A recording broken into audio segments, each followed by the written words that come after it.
It's a wonderful day. It's a wonderful day. Oh, yes. It's a wonderful day. Yes, it's a wonderful day. I just thought that let me just get up close and personal with you. Today it was a wonderful day. Actually, I was invited to something that is called Dream Team. Hmm? Something called Dream Team. And this thing that is called Dream Team, I am absolutely sure that some of you, yabona lento yenu yokuqala ama-adverts. Uyabona lento yenu yokuqala ama-adverts izoniphuthisela ngezimangaliso zezinto ezinganikhipha endlaleni. Yekelani hayibo, othe ngisondele eduze, yekelani ukweqa.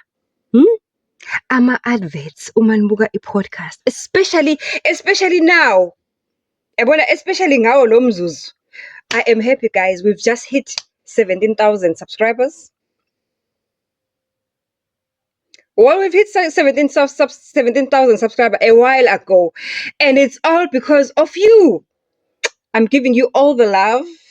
I'm giving you all the hugs and kisses. The community is beautifully growing. I love you. I just love you guys. My heart just smiles. My heart just smiles with the love that I am seeing here on the podcast, with the growth that I'm seeing on the podcast, with the community that is beautiful, that is growing. You know what I want us to build, guys? I want us to build a network. Bengimenyiwe by uAvbob. Sonke siyamazi uAvbob. uAvbob has been a trusted insurance company that provides funeral services, which enables us ukuthi sikwazi ukubeka abantu bethu esibathandayo ngesizothu uma sebesishiya emhlabeni, mesibathatha siyobabeka ezindlini zabo zokugcina. Avbob has been trusted in the business. And some of you earlier on saw ukuthi I was live, not for a very long time. And I saw Uzinhle. Thank you so much, Zinhle, for giving me the love when I was on that live. And I also saw Ubongi, my favorite subscriber.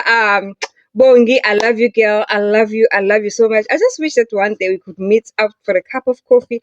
Comment on this video down below, because I know this was a book. Comment on this video down below. Where are you? Where are you? I want to make means to get to you. And just do something nice for you, man. Yo, guys. You, OG Media, you, Zinhle, there are so many other people that support me. Ngifuna ukubabhala phansi kahle bonke.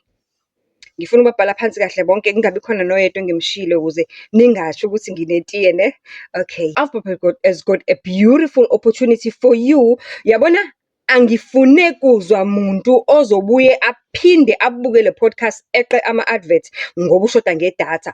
Eqe ama-adverts abuye ezongithethisa kwi-comment section athi hawa ubuzanga ukuthi kanti ebebhizi eqala nama-adverts azagcine ephuthelwa indaba.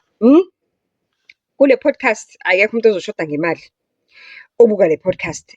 We are all going to do side hustle with Avbob. We are all going to have enough data from Cell C. Because why?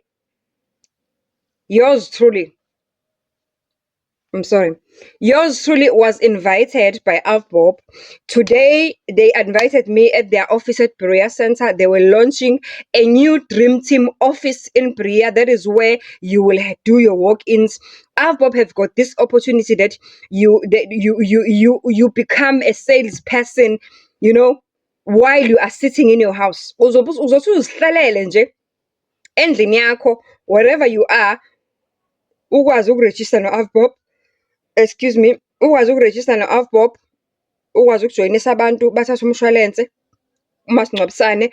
Uma bethatha umasingcwabisane, out of each and every person othatha umasingcwabisane, you have a share, which means you get paid. And when you get paid for the rest of the duration they are active customers on Avbob platform.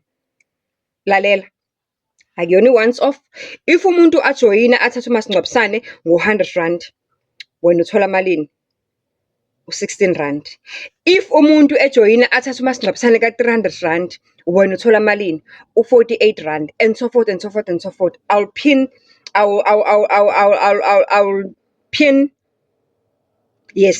the table on this because I'm doing a video in my mind. I'm still live. Yeah, I'll pin the table on this video so that you can actually see how it actually works. Uma ujoyina uCell C,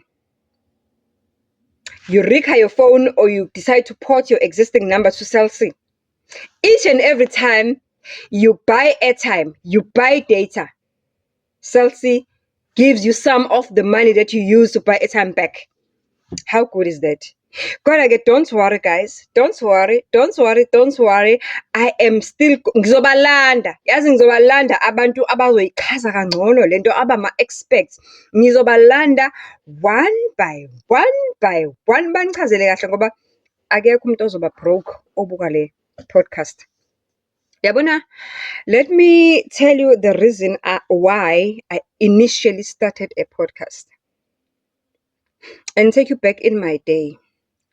I grew up listening to abantu on the radio abafana nabo uMapaseka Makoti. Okay, uMapaseka Makoti yilo nina enimazi manje ngoMapaseka Mokwele. uMapaseka Makoti, let me tell you why she was an inspiration to me. Mapaseka was a model. When I was growing up, I was a model. Mapaseka was beautiful. And when I was growing up, I was also beautiful. Ungangiboni, mina ngangingenjena, ningangiboni sengabanje. Ngaphuphiswa izinkinga zangenza ngamubi kanje. Ngangimuhle mina guys. Ngangisibabani, ngangomisa izinto zonke. Estage ngangishibilika and ngangizibona kahle ukuthi lo girl lo one day uyoba Miss South Africa. Bafika abafana. Lalela. It's a story for another day. Continue watching our story time because the story is coming very, very soon in our podcast. Kodwa-ke okubalulekile ukuthi I was inspired by people abafana noMapaseka Makoti who were on TV while thina we were living in the rural and we were aspiring upcoming models who were dreaming big. I wanted big things for myself. I saw myself being Miss World. I saw myself being Miss South Africa, but it never happened because I ended up falling pregnant. I was a statistic of a teen pregnancy. Okay, so yeah. So I grew up listening to abantu abafana no Thabo Mokwele. I grew up listening to abantu abafana, watching on TV abantu abafana no Besetsane Khumalo. You know, so all those people, they actually inspired me. Ukuthi one day I'll be on TV. One day I'll be on radio. But when YouTube decided to give us an opportunity to be on TV without audition, I was like, voila. One day I'm going to do that. But it took time. There is a story for another day. Kodwa okwanamhlanje ukuthi the reason I started this podcast, it was not about me making lots and lots and lots of money on YouTube. Yes, money is part of it because at the end of the day, the resources that you put in, they need to pay you so that you are able to put them back into producing a content. Kodwa, I started this podcast so that I can develop and grow a community that is going to make a difference in our lives. I wanted to be there for somebody that I've never met. I wanted to support somebody that I don't know. I wanted to be a pillar of strength and hope for somebody who's down in the rural community, who watches the podcast just by a chance of him or her finding him or herself at the mall and he's got access to a free internet at that point in time. I remember when I went on YouTube, I started doing entertainment, and entertainment was not mentally, physically, emotionally fulfilling and exciting. It was exciting because it was trending stories every day, trending stories in Ndabazabantu, but it was not rewarding me mentally. It was not rewarding me emotionally. And then I said to myself, Zandi, you've always wanted to be on TV. Isn't it your opportunity to be on TV, but you are just not on TV, but you are now on TV to touch somebody's life, to touch somebody's heart, egxuza igazi, engekho happy, ezwa ubuhlungu ufike uyithinte, uyibambe. Igxuza igazi injalo, akhale umuntu ezwa ubuhlungu, akhale, kodwa at the end aphole. I started this podcast to touch somebody's heart. Ngishintshe iziqhomo ezimuncu into a smile. The purpose was to touch somebody's heart. Ngimbuyisela ithemba because sibaningi silahlekelwe ithemba in this life thing. Ayikho imali, ayikho imisebenzi. And if you have been on the podcast for a long time enough, you started with me on the point I started last year, February, you will know ukuthi I used to bring people who are doing professions that are unpopular. I was doing that to encourage you ukuthi mntana sekhaya, it's not the last time. It's not the last day. Don't take leya ntambo uzilengise ungaphuzula poison because uNkulunkulu usakubekela izinto ezinhle empilweni yakho. The fact that ukuthi you came across lo sisi lo obomvanyana or abambiza ngoZandi Mfeka, it meant ukuthi you are living for a purpose. You are living for a purpose. And we are about to unbreak and unleash i-purpose yokuphila kwakho. All I can ask you to do is stay tuned. Stay tuned on Meaningful Conversations with Uzandi Mfeka, because I remember when I was going through divorce, I was so alone. I had no support. Kubuhlungu ukuba intandane and you are going through divorce. It's even more painful to be intandane and you are getting married, and there's the people that you thought they didn't have a choice but to support you are not there for you. Yeah. Till this day, uma ngicabanga leya nto leya, ngizwisa ubuhlungu. Kahle angikaze ngiphole. Angikaze ngiphole from that pain. I've never healed from the pain of getting married ngingedwa. Of getting married and abantu ebengicabanga ukuthi kumele ngabe bayangisupporta, and they don't have a choice but to support me. They were not there. And then when I was on YouTube, I came across a lot of podcasts who were talking about a lot of different things, but I was like, angakoyiboni podcast efuna create a community yabantu abazokwandisa ukuphila. Ngoba uma ngithatha ukuphila ngikufaka kuwena, if I'm healing you and I'm touching your heart ngendlela engiyithinta ngayo inhliziyo yakho, and nawe ugcine uphola, uphila, ukhuthazeka, bese uyakwazi ukuthi lokho kuphila engikufakele wena kukona ukwazi ukuthi ukudlulisele komunye umuntu okudingayo lokuphila at that particular point in time, then asikakokwenzi lutho. That is the purpose and the reason I started this podcast. Ngifuna abantu baphile kule podcast. Ngifuna abantu bakhuthazeke kule podcast. Ngifuna abantu bahleke kule podcast. Ngicela sizihleke izinto nezimo ezibuhlungu esidlule kuzona. Ngicela sikhaleni kule podcast. Kodwa mase sikhalile siphinde sihile futhi. Divorce is something that I don't wish for anyone, not even my enemy. I usually say this, and worse going through it alone. Worse going through it when there were people who are your blood, who told you emehlweni a day after or a week later after you got married ukuthi it is so painful ukuthi you went and spent so much money getting married and did all these beautiful things, but at the end lo mshado wakho uzophela.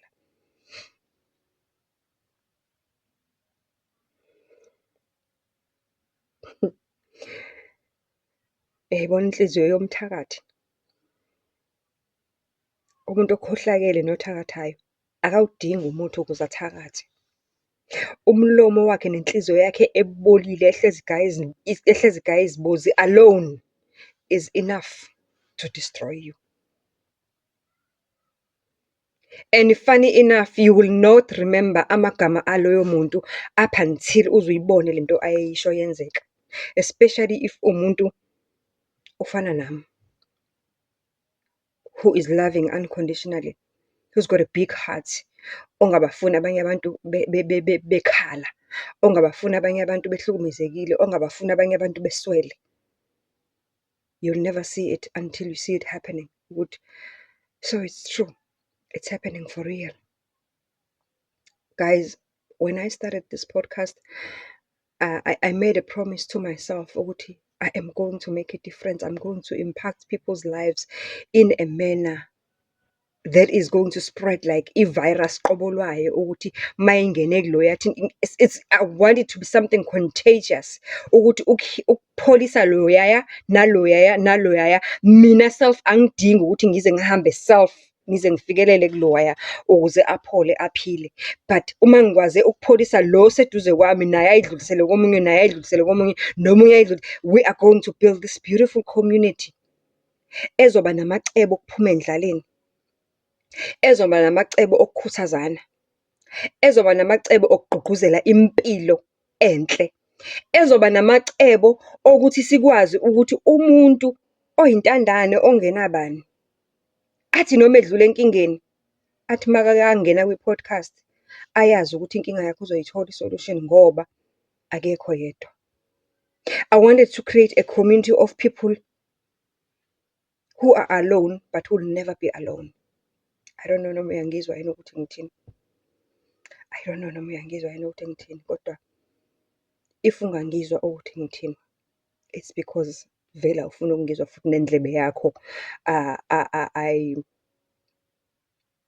ayilungele ukulalela what I'm about to say and what is about to happen on this podcast. Kodwa in all, ngisasho namhlanje ukuthi akekho umuntu owesilisa owesifazane oyodlula enkingeni ayedwa angabi namacebo okuzisiza yena self while le podcast isa-exist. And angifuni futhi ukuthi kube khona umuntu ozobulawa indlala le podcast ikhona. Angizukukhipha imali ephaketheni lami ngimnikeze, kuzogcina ngalabo engibanika imali engikhipha ephaketheni this time around ngisaqala ukuthi ngikhiphe imali ephaketheni lami nginikeze umuntu ngithi ngiyamsiza. In the near future, we are going to create a network in this podcast where each and every person who is a subscriber, each and every person who is a channel member, each and every person who okwazi ukulula isandla asiphe ama-super thanks asikhuthaze, angekabuye aphinde eswele. Because of the work behind the scenes that I am going to do and bring to you. Ukwenza umehluko ukuthi ngikuheale mentally, ukwenza umehluko ukuthi ngikuheale emotionally, ukwenza umehluko ukuthi ube nezindlela zokufaka imali ephaketheni. From now onwards, if you came across le video le and you are going through something, know ukuthi you are never alone. And ngiyacela ukuthi usubscribe kule podcast. Turn on your notification bells because that's where the secret of unleashing healing the mental health is. Uma kwenzekile wanamasenti siphe i-super thanks, because ngaloko sigqugquzela ekutheni asiqhubeke senze i-content ephilisa abantu. Abaphila abantu. We are about to get up close and personal. Follow our story times, because that's where you will actually get to know me as a person privately. As I am willing to share my private life with you. And I know ukuthi izokwenza umuntu. Whatever you do, if you can, tshala back into this podcast. Ngoba ukutshala kwakho back kuzokwandisela wena self. Angeke ngikuchazele okuningi, uzokubona kodwa ezokuhamba kwesikhathi. Thank you so much, guys, for your support. Thank you so much for your love. You know, when I see a message of somebody who says, I love lo sisi lo, You have no idea how much it does to my heart. You have no idea how much it touches my heart, because it makes me realize ukuthi whatever that I am doing, abantu bayayibona and bayi-appreciate-a, and okusho ukuthi isazokhula and iya kude. Thank you, Bongitwala. Thank you, OG Media. Thank you. I know OG Media has been with me from the word go. Thank you, Zinhle. I can't remember your surname. Thank you. Nibaningi, guys. I know there are a lot more people who are regular motivators, who keep motivating me to create, who keep pushing me. Even though kunama-negative comments, ngesinye isikhathi people that you see ukuthi bathunywe usathane qobo lakhe ukuzokudestroya, but when you read the positive comments, you know ukuthi akwenza umuntu. And you know ukuthi uyawenza umehluko, you are coming closer slowly to what your vision for starting a podcast is all about. This is not just a podcast. Sometimes when I sit and I scribble a lot and I record myself a lot when I'm on my own, the things that engiziphimisayo, the things that I envision for this podcast. Sometimes I become scared. With God, am I dreaming big? Kuyalingana yini nami lokho engikuphuphayo ngale podcast? Will it ever happen? But I'm so blessed to have people that motivate and encourage me each and every time I come to you. Ukuthi, I know, man, with such support, there is no way I cannot fulfill the vision that I have. Because uNkulunkulu ngithe mangikhuleka kuyena, wayibona into engifuna ukuyenza. Wayifunda ingqondo yami, wayivula inhliziyo yami, wayifunda njengeBhayibheli. So why couldn't I? Ngizofika la ngifuna ukuya khona, futhi ngizofika ngize ngidlulele. Ngani? Ngoba God read my heart, memorized everything that is in my heart ngale podcast nangawe mbukeli wayo. This is not for me. It's not for me. It's for everyone who watches it. It's here to uplift everyone who watches it. And certainly, it will make a difference. It will touch somebody's heart and leave a smile in their faces. It will make a person who is lonely and going through a rough patch, ezimkhalelayo ezimnethayo njengamanje, azizwe ukuthi cha, angingedwa. It will touch somebody's heart onenhliziyo evuvukele namanxebanxeba. But it will touch that heart, heal it, and turn that heart into a smile. I love you. Thank you for supporting me. Thank you for being here. Ngicela ningadinwa yimina. I love you.